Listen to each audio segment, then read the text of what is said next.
By Bianca Mori. She touched her cheeks with cold fingertips, intently studying her face in the pin-lit vanity mirror. "Get it together, Consuelo," she said to her reflection. Consuelo slunk out to the powder room and went straight to the bar, giving the bartender Xander's recommendation. She wasn't a whiskey drinker, but it seemed like a good choice.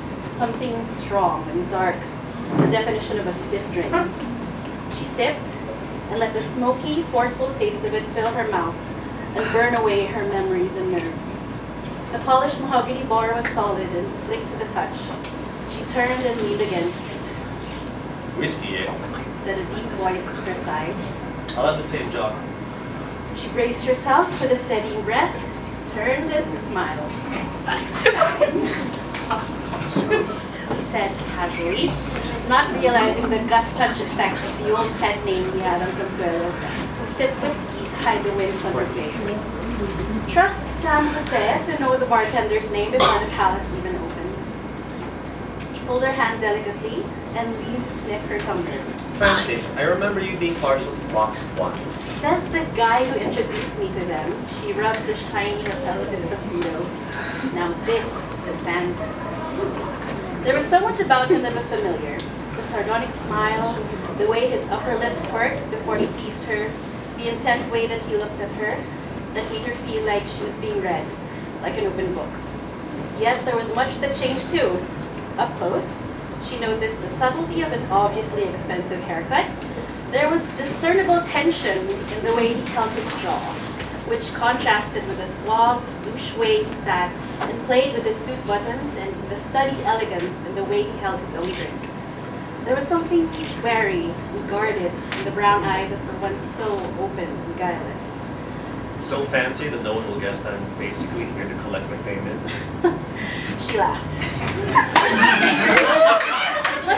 It was funny. It was just that there was a palpable, thick silence between them, and she had to feel it somehow. I mean it. I have a meeting in Hong Kong tomorrow night, but someone held my check hostage until he was sure I'd come. He rolled his eyes and tapped his suit. Just now I checked, and it's finally deposited. The bastard. He knows that I can't stand these big parades. He seemed so annoyed it was easy to forget how he spiffed up for the big parade in what looked like a custom Paul Smith. So what's your story, Sue? He asked casually, sipping his drink. "Oh, you know, same old, same old." She followed his lead. Cut the crowd. He said, smiling affably, but with real acid in his tone.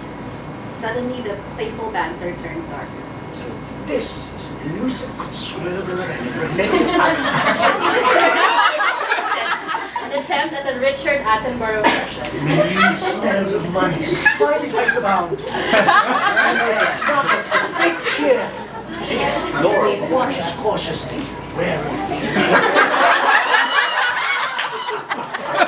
Pursed her lips and put on her haughty expression. "Don't be a jerk, Sam." He chuckled without humor. It's too late for that. "Besides, you're not the outsider anymore, Mr. Explorer," she said. "Oh, look at these histrionic London manor details and my hot architectural career in Europe." Whatever. Something shifted in his gaze. Some of the wariness slipped, and he bit his lip. I clean up good, don't I? One night at the palace.